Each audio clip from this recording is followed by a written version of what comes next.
Hello, everyone. I'm Daniel, and I'm joined today by fylion, right above me, who has been on the channel a few times before. And of the contributors, you're one of the few that I actually have met in person. So, Hmm. for anyone who hasn't been to a Arkham Con before, we're gonna have one later this year. You're gonna be there too, right, fylion? That's the plan. Awesome. We played together last year. It was really fun. So I'm glad to have you here on the channel again. If you haven't been watching, probably around this time, some of the videos of us playing on Pax's channel, that is something we're doing together. We're doing a three-person run through the Scarlet Keys. How's it going so far in your estimation in that campaign? Well, I said let's not even tell anyone we were doing it till we're done 3 scenarios and we make sure we're not completely crashing. And we've told people we're doing it. So, you know, better than my worst case fear. That you're really selling it there, fylion. Yeah, no, it's going well. Apprehensive playing Scarlet Keys because it's not a campaign I know back to front, but Mm. we're having fun. So, Okay, so I've gathered us together today to talk about something else entirely, which I just said, hey, let's just chat about something fun and interesting. I gave you the homework assignment of coming up with a few different ally assets that you wanted to talk about, just had something to say about. So we're just calling this something pretty basic. We're calling it some interesting allies. I have a list of a couple, you have a couple. They're not in, I mean, they actually are in order, but they're things that we chose independently interspersed with each other, not necessarily all of yours in a row or all mine in a row or even uh, yours and then mine, etc. They're kind of thematically linked. So I don't think you know what mine are, right? that is correct. Uh, You'll get some all right. fairly raw reactions of you want to talk about that. Okay. Yeah, yeah. Okay. So really, it's not just these are good or these are bad, but actually just some things that I don't think people in the community have talked about as much as I think that they should, or maybe just here's something else for us to talk about instead of saying Peter Sylvester is really good. The end, because we've said that over and over again, and I'm done saying Mhm. it. So the first one I brought actually is two, which might be cheating, but that's okay. Um, this is Stray Cat and Mysterious Raven, one of which the Stray Cat came from the core set, and the other one, Mysterious Raven, came from the Stella Clark set. So these are actually like widely available cards still. So I thought that was worth talking about them a bit. And ally assets, I think, are some of the most powerful cards in the game. And then there's these guys who are really cheap and don't do much. And my major thing to talk about here is it worth clogging the ally slot, which you base get one of, for these effects? And I'll read the effects in case you aren't familiar with the cards. The Stray Cat is one cost and has the ability to free trigger, discard it, automatically evade a non-elite enemy at your location. One health, but if you use the health, then you don't use the Stray Cat's ability. Similarly, Mysterious Raven over here, one cost. These are both creatures, and has the free trigger to discard Mysterious Raven and take one horror, which is different than the other one. And you discover one clue at your location automatically. One horror soak, again, you can't use it if you are taking that horror. The horror you have to take and put somewhere else. Um, yeah. What's your experience with these cards? Um, Not a ton, honestly. Um, Stray Cat, I tried to play in core, and the problem was I was trying to evade things in core, and that doesn't work super well. Right. Um, and Mysterious Raven, I have had success with when I also had Peter Sylvester out. Peter Sylvester is a good card. I don't know if anyone knows that. Mm. Because then the horror isn't really a cost. Um, and right, I ran these in parallel gym, and they are excellent in that spectral deck. Right. Um, So since since they kind of don't take up a space, and they do get rid of themselves, so his spectral deck doesn't get overloaded. that's right. So like for your kind of core investigators like Wendy, even Stella, who came with Mysterious Raven, you kind of have this problem of like, well, part of the cost is, like I said, clogging up the slot. You said you Mhm. play with Peter Sylvester, you charisma. in play as well. The other investigator I thought to talk about here, of course, is Charlie Kane, and the cost of an ally slot is not really the same anymore, right? So Oh, that's interesting.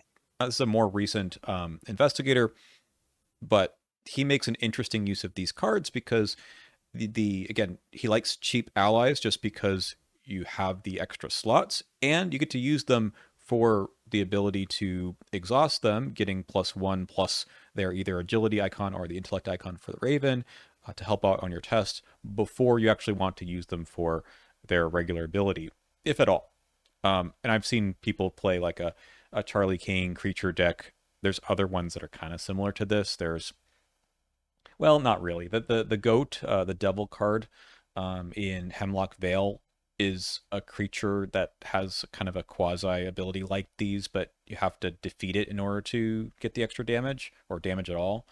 Uh, these feel like that they're really one shot effects, and I think Hmm. Charlie really likes the idea of using them just for the cheap filling up the slot. But Yeah, I don't know. this no Charlie kind of sells me on them. The problem with both of them is you need to have your ally slot free to play them, and Mhm, then they go away, but potentially immediately in the case of Mysterious Raven, or they stick around as you say, clogging up.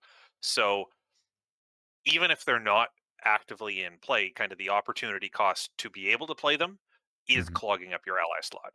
And that just isn't true with Charlie Kane unless you have all of your allies kind of already out. Um, and there's similar things to say about the Miskatonic army of Mhm. laboratory assistant and art student and medical student, but those I don't know. You can take Miskatonic archaeology funding for that to give you the pseudo Charlie Kane power, and that's kind of the way people approach them. Mhm. Um, you know, at base, if you're looking to play Mysterious Raven for an action and a resource to discard it and take a horror just for the benefit of getting a clue, Right. that's that's a lot of steps for one clue, and it doesn't do anything else.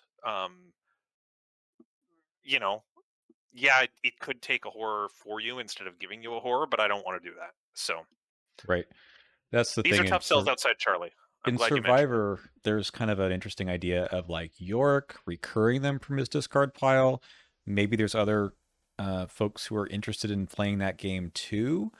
But as you said, with Mysterious Raven in particular, it's like, okay, what's the going rate for one clue? Hmm. In Seeker, which should be above the curve, for one clue you can pay 2 resources and it's fast for one card.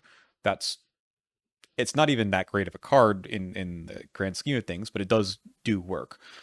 In Rogue, Intel Report is 2 resources for one clue, but you don't really want to do that. You kind of want to get 2 clues off of that card. Um, Hmm. and this is 1 resource, an open ally slot, and a horror for a clue. And you're like, well, High Shroud location, Scarlet Keys, maybe. Yeah. Hmm. So okay. So I can see maybe the conclusion I'm coming to is if you want to run charisma and do this thing where you have a static ally called Peter Sylvester, Yeah. or some other good long-term static ally, and then some way of recurring it, and you've got the extra slots. I think there's value there. But kind of in a vacuum on its own, this isn't a card that is pushing anything. Yeah. Cycle Mysterious Raven with Yorick, as you say, and it's actually an evidence on a Hmm. stick Hmm. that you get to keep recurring in true solo. That's actually pretty sweet. But Right. I feel like it yeah, feels better in true solo. Now, Stray Cat, on the other hand, has a lot of interesting value because the ability to automatically evade a non-elite enemy at your location, which, again, what does this do? This means that an enemy has to be engaged with an investigator, not just you, and you just get the free evade without spending an action. You spent the action ahead of time.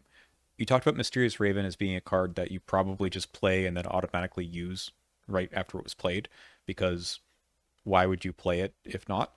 But the ability to bank an action now to get a free evade later, I think with Stray Cat is it's pretty useful. I've played this in like the Forgotten Age where someone draws a Pit Viper and can't evade, but you have this in play. You get to do the automatic evade, and you can kind of like walk through the location, do this on your way out, and now you've freed your fellow investigator for that round, and then they can move out. That's pretty good, actually.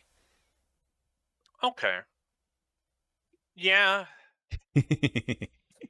I don't know. I always am a tough sell for just evade in a vacuum Mhm. because the alternative is kill the enemy and then you don't have to worry about it.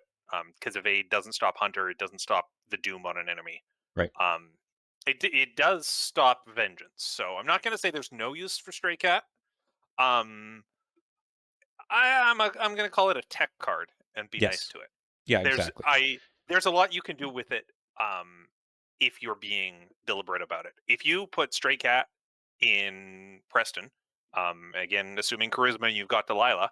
You Mhm. know, maybe what you're doing is Stray Catting the enemies to evade them so that Delilah does 2 damage. That's not actually the worst thing I've ever heard of.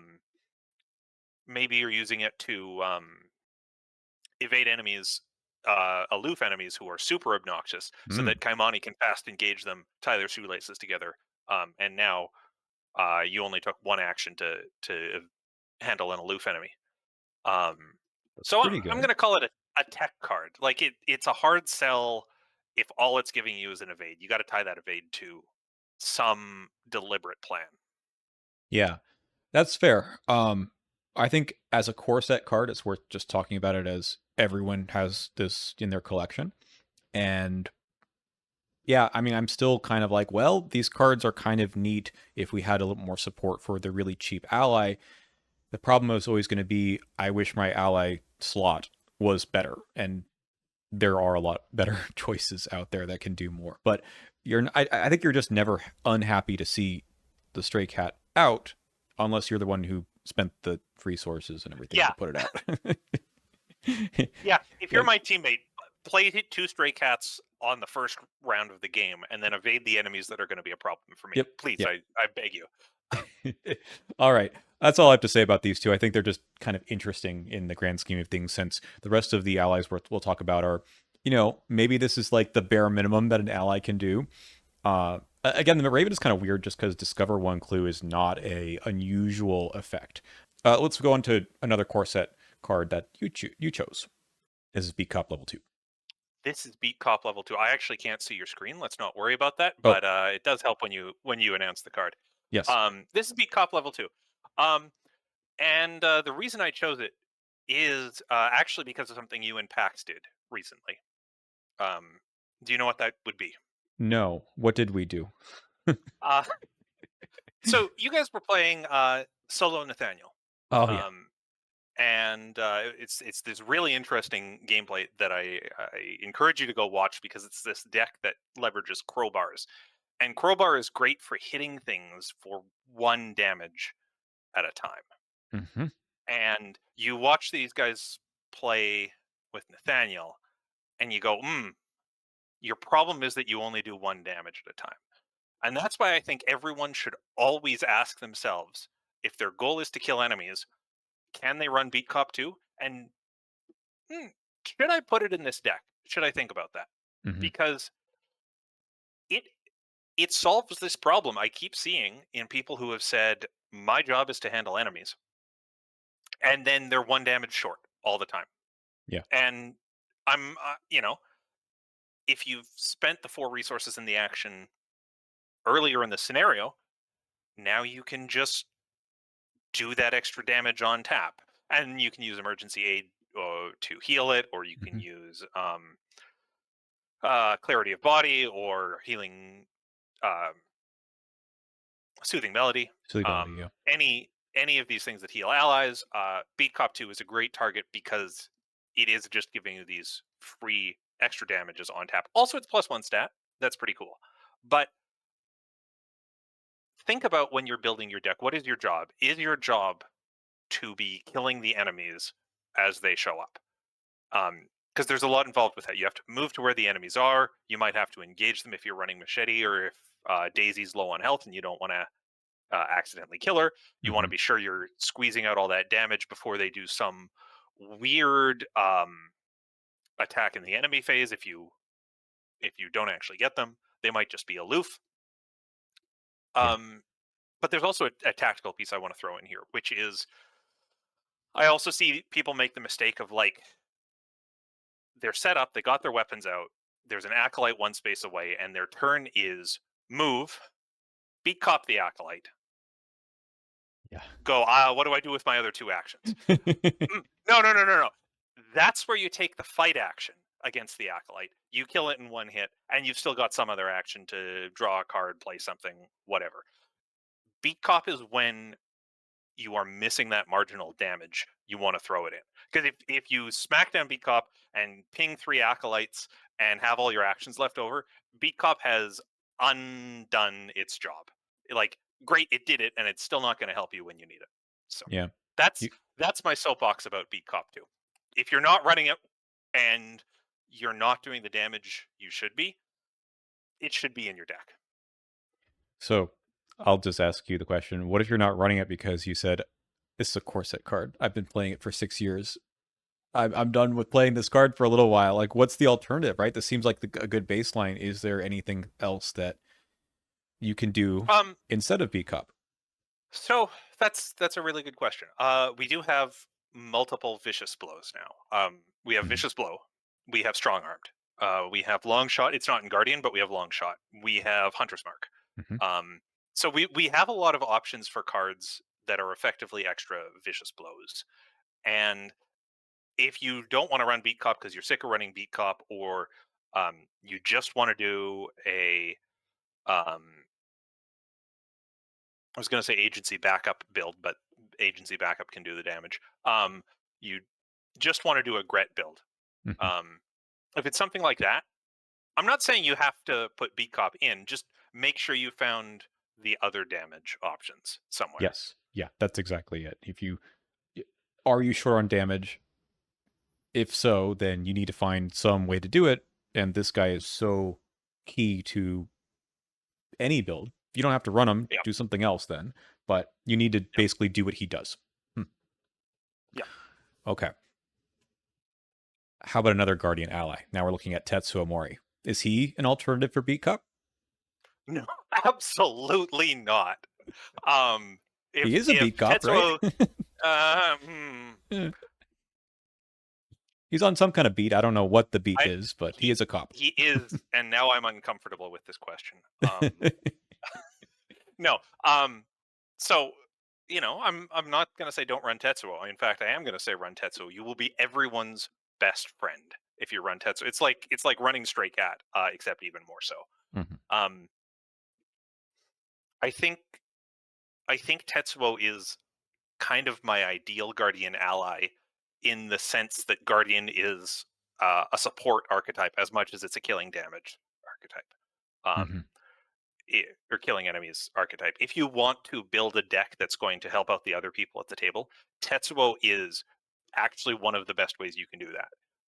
Maybe you didn't get your weapons in your opening hand, but you got Tetsuo, so Tetsuo is your way of finding your enemies Mhm. or finding your ways of killing enemies. Yeah, your weapons. Great, Mhm. use them for yourself. But as long as you are like satisfactorily set up, your teammates are going to be so happy when not only do you take damage for them with Tetsuo, but you then say, "Great, now that I've done that for you, go find the item you still need in your deck, or go find the item that you played turn one and got crypt chilled." Yeah. Um, Yeah. if you want to make friends with people, just put Tetsuo in your deck, but don't don't say you're going to kill everything. Put Tetsuo in your deck and then fail to kill everything.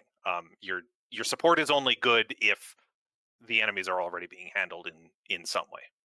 I'm so glad that charisma is in the revised core set because Mhm. it's so hard to talk about these things when you're saying you dedicate your only ally slot to a support build if you want to do this and something else.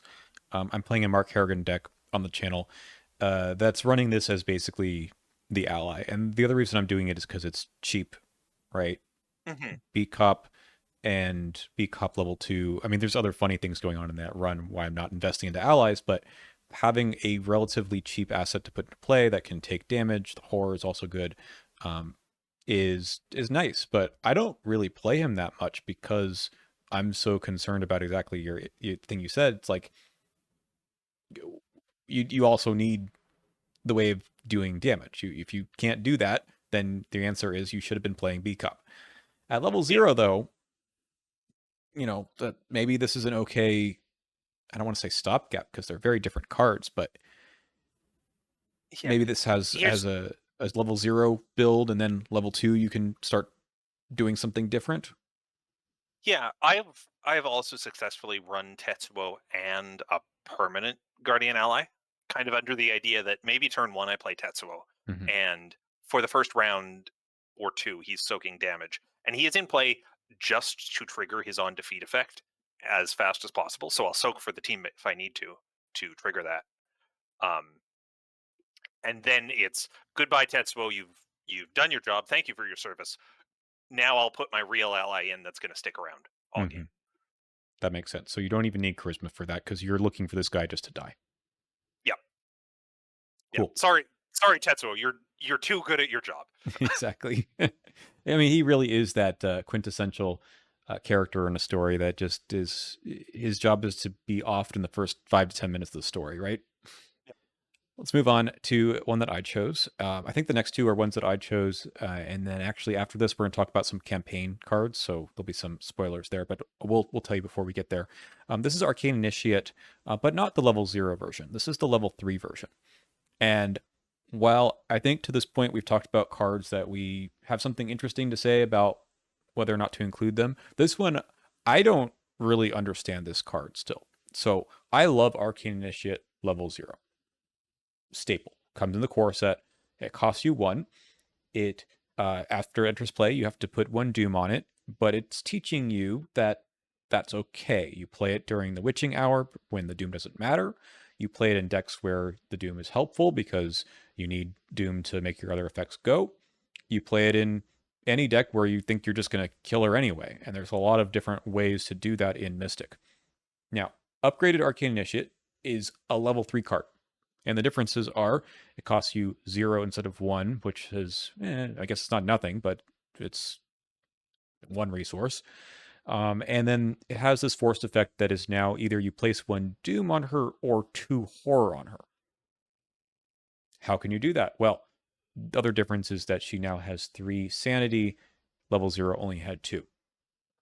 I just don't get it outside of decks that can upgrade this for really cheap, like with Down the Rabbit Hole.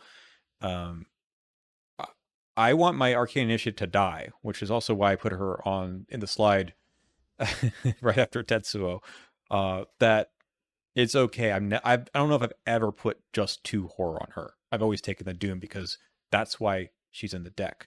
And if she has 2 Horror on her, I feel like now she soaks even worse than the level 0 version did. So why did I do that? I don't know. I'm bewildered. So I actually love this card. Oh, good, Um, good. XP cost aside, 3 XP, especially for an ally that you might be running 2 of, 3 Uh-huh. XP is like a lot. It's a lot. I'm never going to say it's not, especially in Mystic, where maybe not, especially in Mystic. Maybe it's more mitigable in Mystic if you're running your trauma Mm-hmm. that Arcane your trauma Research, asset, Arcane Research. Thank you. which That came out gives you the boost. after this card did, by the way. That is true. Um, but I actually like her because most of the time you put 2 horror on her, and you can think of her as a 1/1 ally Okay. that, unlike the level 0, doesn't have the doom cost, which means now you don't have to worry about killing her. Now you play her whenever you want without worrying about, is this the witching hour? Am I going to deprive us of extra rounds Mm-hmm. by playing her too early and not being able to kill her? Um, all that goes out the window. She can't soak as much, but that's fine. And then, if you have enough spells, she is a spell card every round for the rest of the game. So you're turning her into a more permanent ally, True. and less of a transient, I have to kill you one. Mm-hmm. Or, maybe it's the witching hour when you draw her and you get to slam her down with the doom anyways. Um, and then she has the 3 soak. But I tend to see this as a 1/1 soak that doesn't have any doom cost. That's so funny. So I play it the opposite way. That's why we Yeah. have these discussions. Okay. I mean, I'm for 3 XP. I feel like this is when have you upgraded her? Like, I feel like this is way at the end of a high Um, XP campaign for so I me. will be honest. Hmm. 2020. When I was playing in the year 2020 and there were fewer things to spend my Mystic XP on, I Sure, bought this more often. that makes sense. That makes sense. Now there are more good high level Mystic cards that I would buy instead, and I wouldn't dance around that Doom in the same way. Hmm. Okay. Well, uh, I don't know. I feel like still I'm just placing the Doom because I feel like either I mean, maybe you're right. Like you just choose a different card than the level 0 one, but I've never really felt that pressure that I need to get rid of the level 0 version, and I couldn't solve that in some way. Like my deck has some other mechanism, Yeah, like and sacrifice or something else. I don't know. Playing another ally, right? it's less about I need to get rid of her, and more Mm-hmm. about I want to not have to get rid of her. I True. want to keep her around in this Agnes or Akachi deck that is just full of spells, and I want to actually put so many spells in there that she'll hit a spell every Hmm. round. And that if you play her early on in the game, that's 8 cards drawn from a 0 cost asset. That's actually incredibly strong. Yeah. I mean, I feel like I've not mentioned that ability. Search the top 3 cards of your deck for a spell card and draw it is incredible in the level 0 1 2. And maybe if you're playing a parallel Agnes deck or something and you really want that ability the entirety of the game, seems like a good usage of your XP. Hmm. Okay. I still don't want to spend 3 XP for this. I want to spend 2 XP for That's this. that that I wholly agree with. All right, let's move on. I have another one to bring up, which is going to be an interesting discussion considering everything else you already talked about. This is Dakota Garofalo, a new ally from the Drowned City, a specialist. So she only is playable in Detective, Hunter, and Wayfarer decks only. I cannot tell you who are those things off the top of my head, but I did in one video. So I can just tell you that right now I'm playing her in a Zoe deck, and it's really good. I've tried this a few times. I think this ability here to exhaust her, choose an enemy at your location or connecting location, move to the chosen enemy's location and engage it is nuts. You talked about B Cop way back when, and one thing you mentioned was you can move and then use B Cop to, ping an enemy and for an acolyte or something. That's like not really the best usage of the card. Well, how about you, like, especially with the loop enemies too, that's Hmm. also difficult. How about you just don't even worry about that? Every turn you can choose an enemy that's somewhere nearby, maybe even your own location, and you just get a free move and engage. Maybe just a free engage. That to me has done so much for the deck. Zoe, of course, loves engaging enemies. There's lots of other things that you can combo with this, like Wolf Mask. Um, but I've also been saying this for a while. Maybe my own soapbox about this game is if you can somehow get free move actions, then you are going to win the game way more. Move actions don't look like something that is that important. You're like, well, I guess I have to. I guess I have to spend the action to move because how else am I going to do this?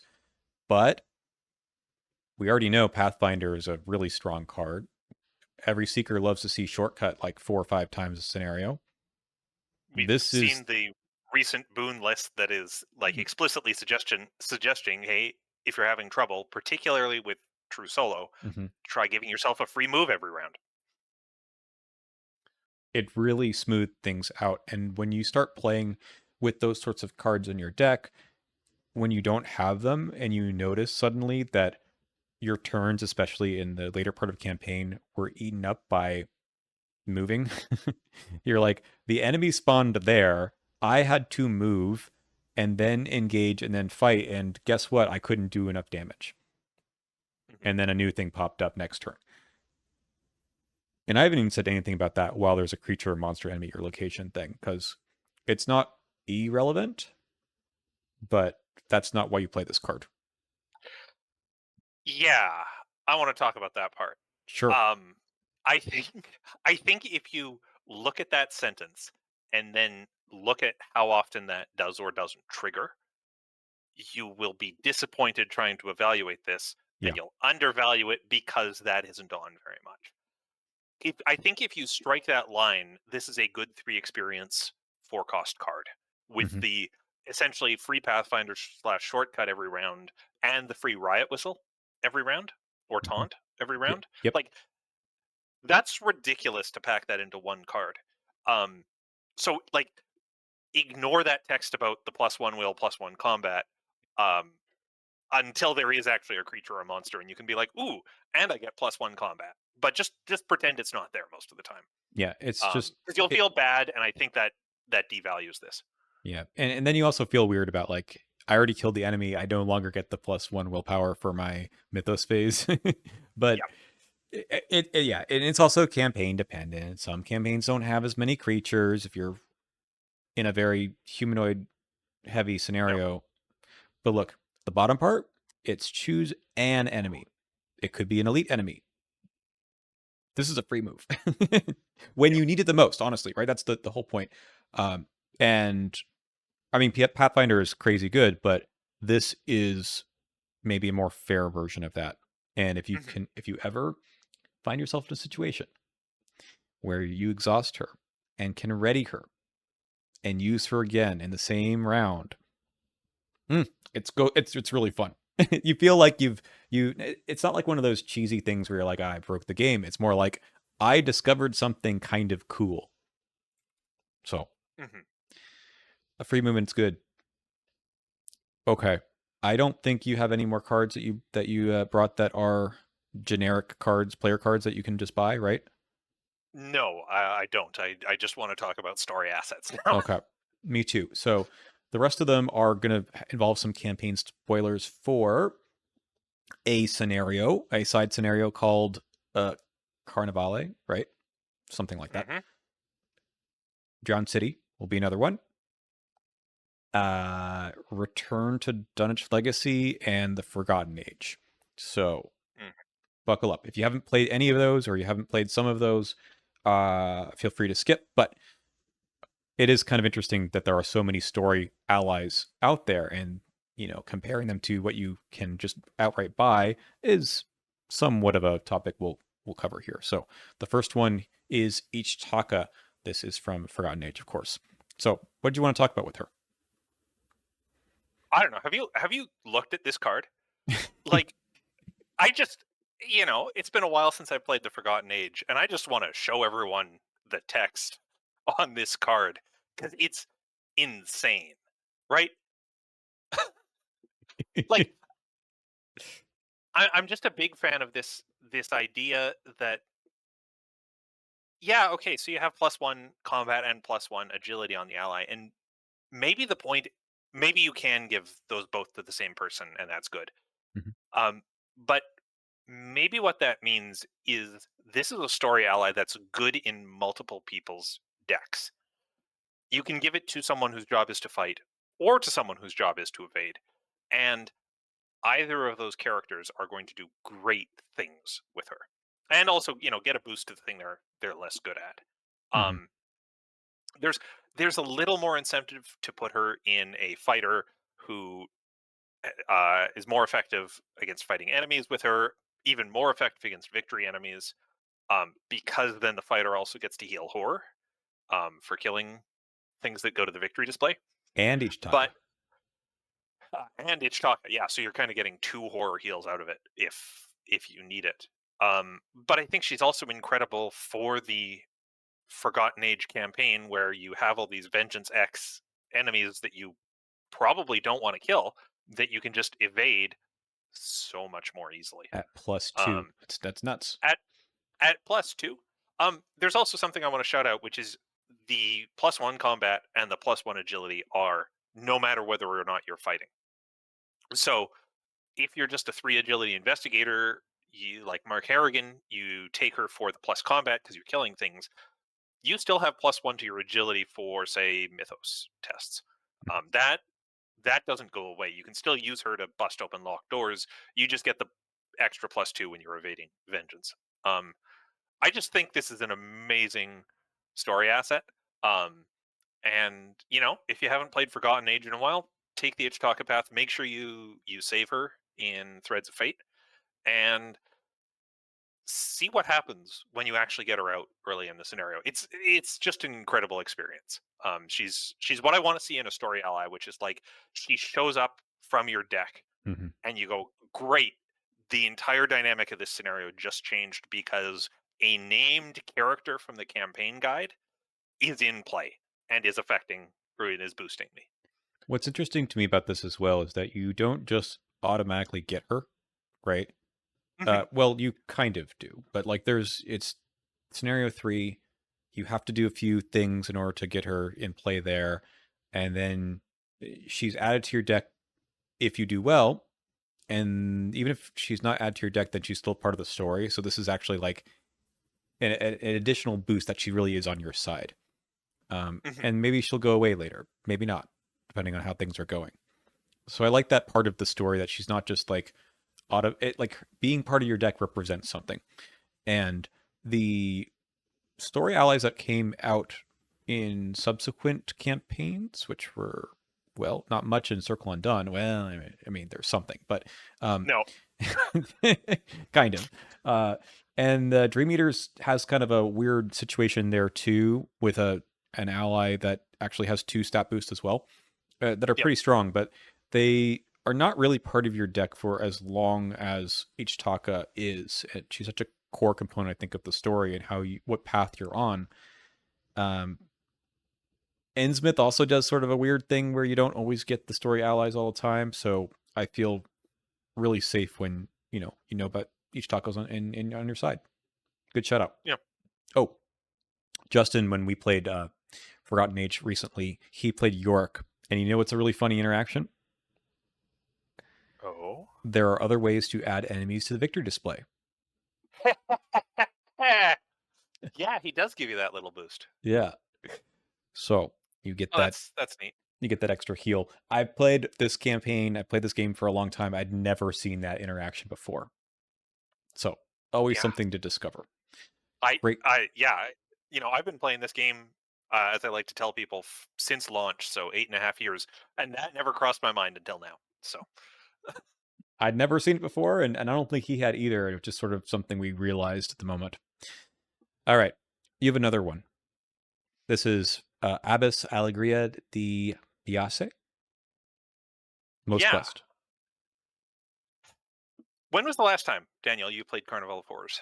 Mm, maybe about a year, maybe a little more.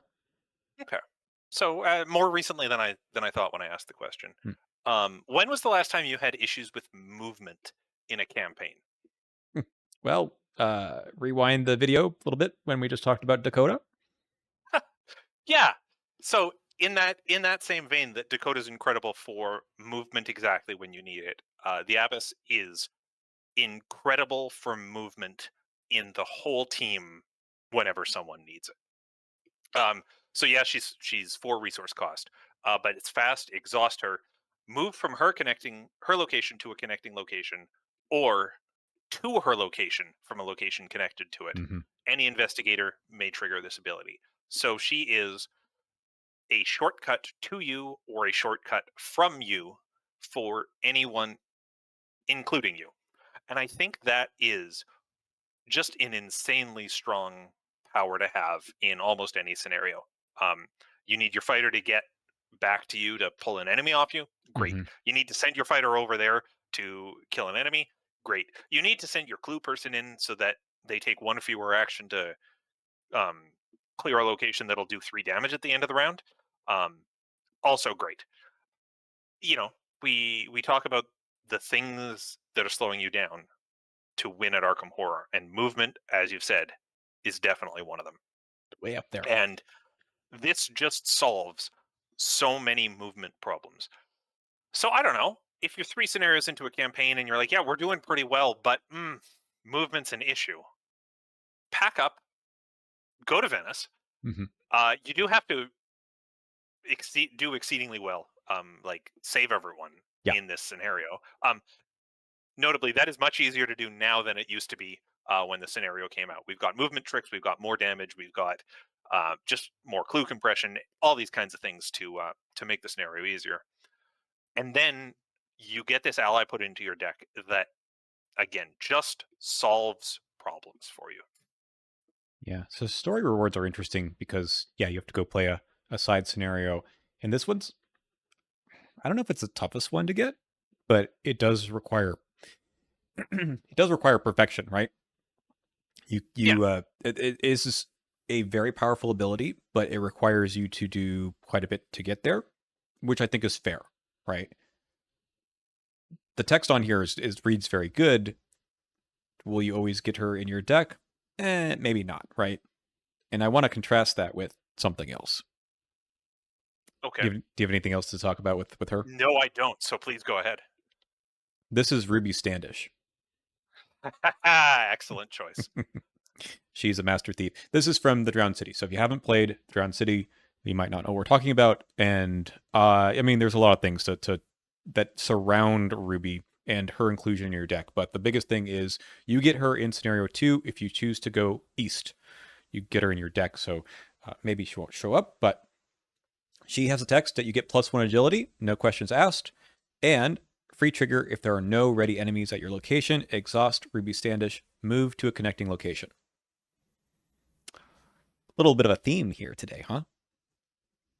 I think this is a ridiculous asset to give you for free in this campaign, which does require a lot of movement. So I'm sure what they said was they need a little help in this first scenario, and actually a lot of the scenarios afterwards require you to do a little bit of extra movement. But this is kind of funny because the text is almost like Pathfinder, except not, because actually you can be engaged with an enemy and still use her ability to move. So you're playing someone who likes to move around with an enemy attached, like Alessandra, Lucius, they've already used string along and they've evaded and exhausted their enemy. Now they can just move around with Ruby for free, and it is a bit nuts. It's not just her fault that I'm saying this. There's a particular story asset that you may get in that second scenario of the campaign if you're going east that is also absurd. But Yeah. if you compare this to, the doing really well in Carnival of Horrors or spending 3 XP for someone like Ruby, sorry, for Dakota, Ruby is just handed to you on a silver platter. Your other choice, and I didn't put him on the screen, but I probably will when I edit the video, is a guy named Andy who doesn't do anything like this at all. I'm so sorry, Andy, but you are not Ruby. And Yeah. yeah, I don't know. I'm not that I'm not bemoaning this ally's inclusion, but it felt like part of a pattern of like, here are some really strong things you can do. These other allies we've been talking about to help out your team, and here just like just have it. You need it. hmm You've played this twice on Going East. I have played this campaign twice going east, and the first time uh, I went east actually purely for role playing reasons, which I very rarely do. Mhm. But I kind of finished the campaign text after scenario 1, and I said, Finn and Ruby, yeah, they're going to go on a team together. They're both Um, thieves, right? yeah, I don't write fan fiction, but if I did, I would about this. Um, and then Finn finished the Drowned City campaign, and I think he took one hard move action the entire rest of the campaign. Um, so how many actions did he have for playing assets and doing everything else he needs to do? Um, Largely in thanks to Ruby, not entirely in thanks to Ruby. There's something else that happened, but yeah, this is so good. it's two powers that on their own work really well, but Mhm. also work nicely together. Um, you know, maybe you draw that enemy and your solution is I'm going to evade it. And boy, I still kind of wish I had that extra action back from evading it because I Mhm. need to get three things done. Well, if one of those things is move, Ruby's just solved that problem for you. And if you're Finn, who already got the free action to evade, It's almost like getting a free move action every round. yeah, And I think that might be a good thing if you'll check the tapes. yep, yep. And I mean, there have been other um, quasi allies in the previous campaign, Hemlock Vale, that gave out extra actions, and move is one of them. But they've been very. Mm, it's been hard to get them into play. There's some other Mhm. gating effects, I suppose. And you know, she's part of your deck, so you have to find her first. I get it, but in a campaign that rewards a lot of movement, I think this is good. The problem I have with this is that you don't get it the other way. You get it going east, and going west, you are like, I also want to move. Why didn't I get this story asset? No, no movement for you. Yeah. That's all I have to say. I mean, there's the other thing going east that kind of compounds the problem perhaps, but um yeah, just sort of there's a little Click bit the of link in the description to our future video about East versus West in the Drowned City.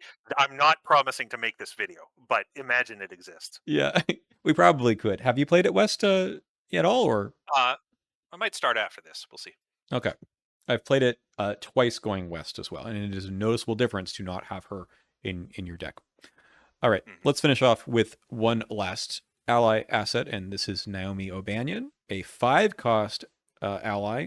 The other ones were all about 4, which is feels a little bit more doable. And she comes in Dunwich Legacy, Return 2, mind you.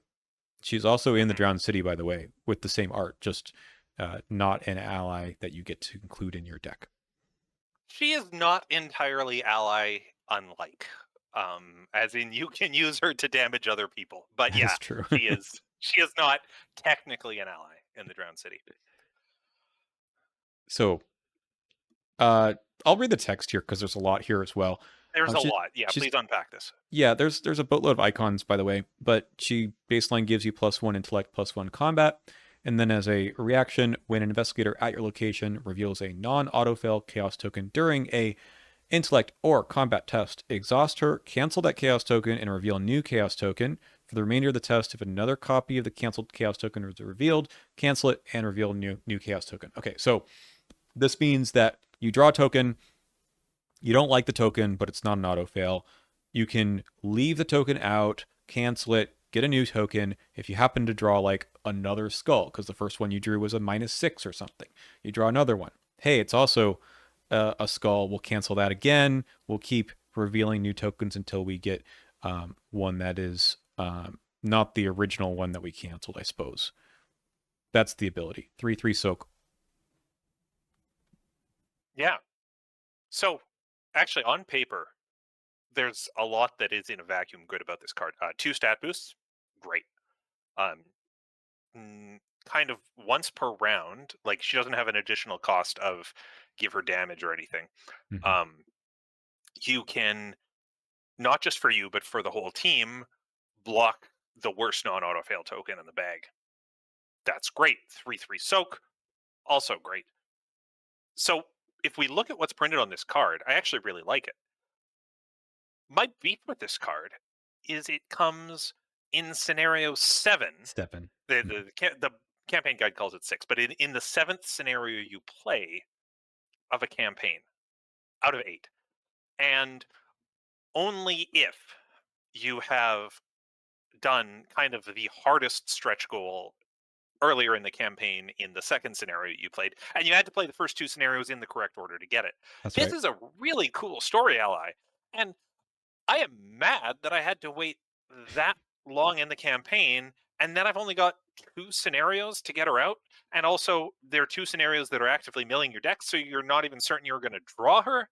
Yep. Um, yeah, I'm still mad about this. Return to Dunwich came out in 2018, Yeah. and I'm still salty about this. It's and the thing is, adding her to your deck is a replacement effect for you start with a clue, which is already a bad effect. So it's not like this is a better effect, but it's not good. Um, this is like she has an argument for playing in progression or not progression, but continuing investigator mode, Yeah. where you take your investigators that survived a campaign into another campaign just so you can actually use the ally. Why is it in the game when it shows up that late? After you play this campaign you have in your deck, you can go play the Drowned City and then have the universe explode or something, right? Yeah, Can you yeah. imagine? So like, They yeah. they had to tell Um, you not to use the Red Glove Man in the Scarlet Keys, the story asset. So, or sorry, not a story asset, just a regular old player card. But they didn't think to tell you if you still have Return to Dunwich Legacy and you are continuing from that campaign into the beginning of the Drowned City, you are not allowed to bring Naomi into the first scenario. you can bring her. She just obeys the rules for uniques, and I True. actually can't remember off the top of my head the rule for what you do if there's a unique enemy and a unique ally with the same name. Well, you Because can't. the only time it comes up. Right. You can't put her into play. The question is, can you put the enemy version into play if she's already Yeah. out first? I Probably think not. the answer is off the top of my head. I think the answer is no. Yeah. In champions, it would discard the ally, but this isn't champions. Um. This is a total Anyways, yeah, joke, by she's the way. This is never going to happen. That yeah. I mean, it could happen, but the designers should not be designing around this No, extremely unlikely scenario. Yeah. no. No one adds Naomi in the first place.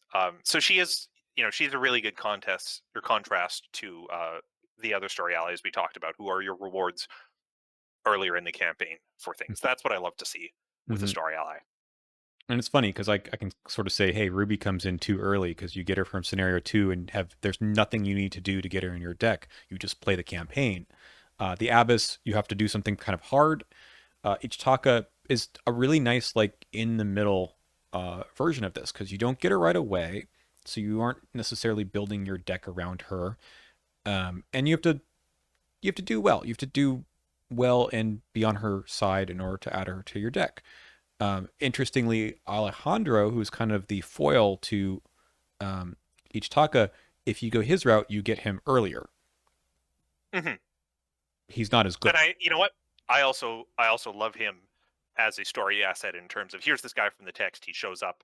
He is in play a fair amount. Mm-hmm. Um, I just didn't put him on the list today because his text box is not as fun as Ichitaka's No, box. absolutely not. But I think they did a really good job with Forgotten Age of balancing what all that means. And we don't see that with the other campaigns as well. Like this is a good example of like they just threw it in at the end of the scenario or sorry, the end of the campaign, and you don't get to play with her as much.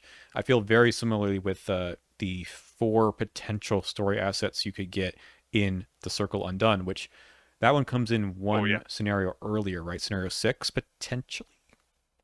yeah, but that's even more hoops you got to jump through, and Yep. they're not as good as Naomi. No, but they are kind of fun to play with if you do get one of them because yeah, I mean, I think they're neat abilities. It's just I want to I don't want to have to play the campaigns multiple times just to potentially see them, and maybe even not. With Alejandro and Ichitaka, I want to say you for sure could get one, no matter what you do. They might go away later, but I think Yeah, you are kind of, I don't want to say railroaded into one of the routes, but you're you have the opportunity. It's not like you have to maybe see 5 scenarios later that you actually get to get them, right? yeah, yeah. You individual mileage may vary with how you're actually doing in notoriously difficult campaign, The Forgotten Age. Mm. But um, it is very much kind of if you want one of those specific story allies, you can make sure you get that. Um, might be hard to get both. Might be hard to do and um, get the story objective or the VP you're also going for. But if you specifically go in and say, I want Ichitaka in my deck this campaign, you're going to be able to do that. Mm-hmm. Naomi? No. Penny White? No. Sorry. All right. Well, that is the end of our very carefully thought out list. Actually, they went together more than I thought. Yeah. There was a little through line there. Maybe at the beginning I could Mhm. have said movement good. Yeah. Any last thoughts, things you learned? Um, I want to see in the comments how many people agree that movement good. Can anyone in the comments offer up a reason why movement bad? That's my challenge to you. Yeah, is it worth the ally slot? Like, it's funny that even beat cop it's not movement, but it's getting you that extra action in a different way. I would say Dakota is sort of doing that too, but is better in the cases where I think like 3 or 4 player for sure, but even in 2 player, where there's Mhm. maybe more enemies around and you can easily go from one location to the next to help out the whole team, and you don't have to worry about positioning as much, which is I think is a big part of the game. Mhm. So maybe your homework, viewers, is to look at the list again and say, hmm, if I don't want to play these guys, how do I still get that value? How do I still do something like this? Maybe not Naomi. I don't think you can do anything like this unless you're playing Jacqueline. I don't know. And it's not really even that same kind of ability. I don't think anyone does anything like this. Like Like keep Naomi? No. no. So it's an exciting ability, and those 2 stats are really good to bump up. But uh, I've never played with her. I probably never will. But that's a story asset for you. I've done her just for the sake of doing her and getting the achievement that needs her to be in play. Ah, And yeah, the let me tell you, checkbox. Hmm. when you do that, she's strong. Yeah. I just don't want to jump through those hoops. No. All right. Well, that's it. Thank you for joining me, Fylion, and Oh, look thank you forward. for having me, as Yeah, always. look forward to seeing you again on another video over on Pax's channel or mine. We might do more of these random discussion videos because we do have random things to say, and they're not just all the same stuff we've said before, but something new, and we'll do something totally new next time. So that's all. See you later.